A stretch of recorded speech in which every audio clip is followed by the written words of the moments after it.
সকাল সকাল ঘুমের থেকে উঠে গোসল করে কোথায় চলে যাচ্ছি। আসসালামু আলাইকুম, কেমন আছেন সবাই? ভাবলাম আপনাদের সাথে শেয়ার করি। আমি মোটামুটি আছি ভালোই। আজকে যে আসবে সে তাড়াহুড়া। আজকে যাব হসপিটালে। যদি যাওয়া লাগে আর না হলে খাবার পাঠিয়ে দিব। হসপিটালে বাড়ি থেকে চলে আসবো। কারণ আমার সিঁড়ি বাইতে ভালো লাগে না। আর রোগীর সাথে তো কথা হয়ই আমার রেগুলার। তো আমার কাজেও যেতে হবে, সময়ও কম। আসলে ব্যস্ত মানুষ, ব্যস্তভাবে দিনটা কাটানো ভালো। এই সকাল সকাল উঠে গোসল মোসল করে ফ্রেশ হয়ে রুগীর জন্য রান্না বান্না করে সবাই একসাথে বের হয়ে যাব। তো যা টাকা ছিল, হসপিটালের কথা তো বলা যায় না। রুগীকে দেখতে গেলে তো খালি হাতে যাওয়া যায় না, কিছু না কিছু নিয়ে যাওয়া লাগে। তো সেক্ষেত্রে রেডি টেডি হলাম। আর দেরি যে হয়ে গেল, এত তাড়াহুড়াতে যদি রেডি হচ্ছি তাও যদি দেরি হয়ে যায়, মানে কি বলবো, চুলের পানিগুলো ভালোভাবে বুঝতে পারিনি। তো যাই হোক, ব্যস্ত থাকা ভালো। ব্যস্ত থাকলে আজে বাজে চিন্তা মাথায় ঢুকবে না। আর যেগুলো ঢুকে যায়, যারা বুঝতে পারে, যাদের নিয়ে আমরা চিন্তা করি, ভাবনা করি, তারা আরও বেশি করে টেনশন দেয়। তো যাই হোক, আমাদের রুগীর জন্য সবাই দোয়া করবেন যে রুগী তাড়াতাড়ি সুস্থ হয়ে যেতে পারে। আমার এক ছোট বোন অনেক অসুস্থ, হসপিটালে ভর্তি। তো তার অনেক রিপোর্ট আজকে আসার কথা। প্রায় 7টা পরীক্ষা দিয়েছে।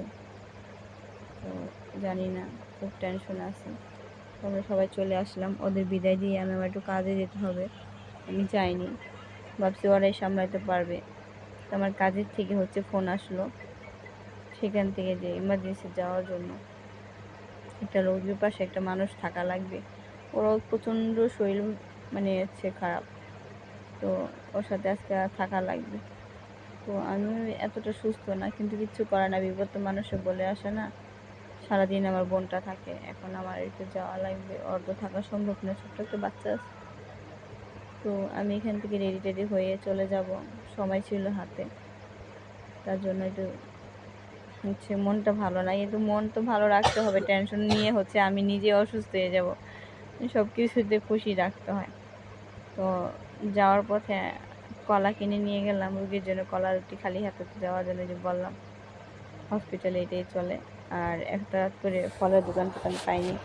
আর আমরা যে রাস্তা দিয়ে যাচ্ছিলাম, আমাদের এলাকার ভিতরে একটা রাস্তা ছিল খুব ভয়ানক।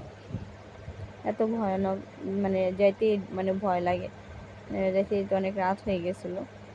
তো আমি বাইরে দাঁড়িয়েছিলাম, কারণ এরম অবস্থা গাড়ি যে কোনো মতে নিয়ে যাবে। তো আমার এত ভয় লাগছিল। অন্য হসপিটাল দেখছি নিচে খাবারের দোকান টোকান, আর রোজার টাইমে তো অনেক কিছু থাকে যে অনেক মানুষ ইফতারি করবে, কিন্তু এখানে কিচ্ছুই নেই। দাঁড়ায় থাকতে ভয় লাগতেছিল আমার এই অবস্থা। তো যাই হোক, রুগীর এখানে সারা রাত ছিলাম।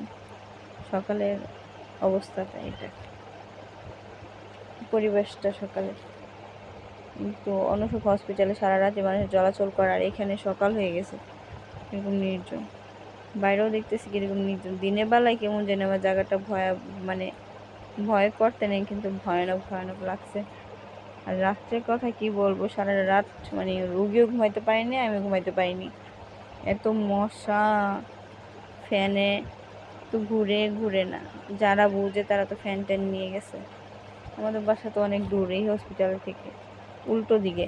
তারা না বুঝে এখানে নিয়ে আসছে। আর হসপিটালের পরিবেশ এত নোংরা, এভাবে থাকলে